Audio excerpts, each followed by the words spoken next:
About 3 weeks ago, Jay Powell, the chairman of the Federal Reserve, announced that it was, quote, premature to conclude with confidence that we have achieved a sufficiently restrictive stance or to speculate on when policy might ease. That's Fed speak, and in case you're not familiar with it, that means we plan to keep interest rates high. Okay.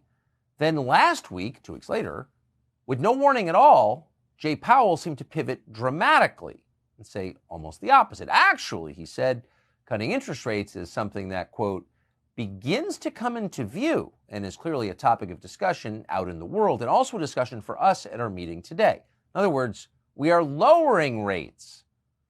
So many people who are paying attention concluded that this was political. Joe Biden is losing the race and the Fed is trying to save him. But what is even worse than that? What if it's not just Joe Biden they're trying to save, but the U.S. economy? What if the fundamentals are so weak underneath that the Fed is desperately scrambling, groping in the dark to figure out what to do? You have to think that's possible. The Fed is supposed to be stable. That's why they speak like 19th century jurists, to convey stability. But if they're changing their mind on the biggest question that they address in 2 weeks, one direction, another direction, that suggests chaos, and that's bad.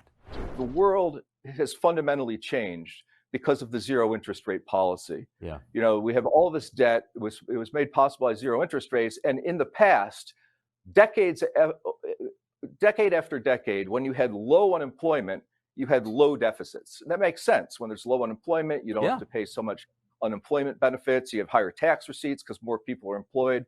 But starting in 2015, something changed. We've had low unemployment since 2015, and yet the deficit has been rising since 2015. This is unprecedented to have a rising deficit with what's considered to be close to full employment. So we have a debt-based economic scheme. The deficit as a percent of GDP is running at above 6%.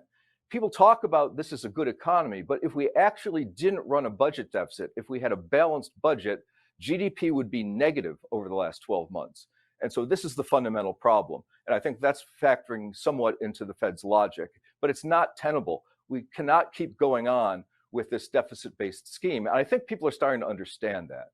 It's amazing how many things have so fundamentally changed. You know, when I was in college, there was this Greenpeace movement, and their motto was "Save the whales." Right. And now the environmentalist movement is killing the whales with windmill construction in the ocean. You know, when I was in college, went to Dartmouth College near the Vermont-New Hampshire border. It's in New Hampshire. There were a lot of sort of hippie types that had bumper stickers that said "Split wood, not atoms." Yes. And now what are we doing? We're saying zero carbon. We're now saying anything but split wood, anything but burn coal. So everything changes. You know, the women's movement was a big deal back in the 70s. Yes. Women's rights, you know, equal opportunity. Now it's the opposite of that. Now it's women's, at least in athletics, women are under attack.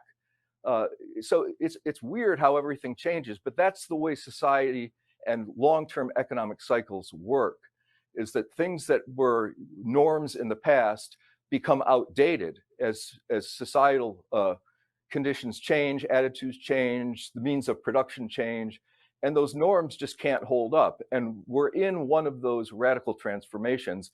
Of course, we see that in the political spectrum, where, you know, everyone thought the 2016 election was wacky, and then the 2020 election turned out to be wackier. And I think everybody can sense that the 2024 election is going to be the wackiest of our lifetime. Yeah, if not in American history.